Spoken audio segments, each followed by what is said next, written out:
হাদিস নাম্বার 219। রাসূলুল্লাহ সাল্লাল্লাহু আলাইহি সাল্লাম বলেছেন, কোনো ব্যক্তির জন্য তার ভাইয়ের সাথে 3 দিনের বেশি এমনভাবে সম্পর্ক বিচ্ছিন্ন করে রাখা জায়েজ নয় যে পথে দেখা হলে একজন অপরজন থেকে মুখ ফিরিয়ে চলে যাবে, আর দুজনের মধ্যে সে ব্যক্তিই উত্তম যে আগে সালাম প্রদান করবে। বুখারী মুসলিম। সংক্ষিপ্ত ব্যাখ্যা বিশ্লেষণ। হাদিসটি মুসলমানের ক্ষেত্রে দৈনন্দিন জীবন পরিচালনা সংক্রান্ত দিক নির্দেশনা সম্বলিত। নানা কারণে দুজন মুসলিমের মধ্যে মনোমালিন্য বা কথাবার্তা বন্ধ হওয়া স্বাভাবিক কিছু নয়।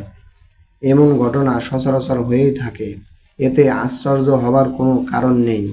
কিন্তু 3 দিনের অধিক এ অবস্থায় থাকা কোনো মুসলিমের জন্য উচিত নয়। যদি এরূপ তিক্ততার সৃষ্টি হয়, 3 দিন অতিবাহিত হবার পূর্বেই তাদের মধ্যে পুনরায় সম্পর্ক স্থাপন করে নেওয়াই ইসলামী বিধান। এক্ষেত্রে সর্বপ্রথম সালাম প্রদানকারী, যার মাধ্যমে তিক্ততার অবসান সূচিত হবে, তার মর্যাদা অত্যাধিক বলে এ হাদিসে বলা হয়েছে।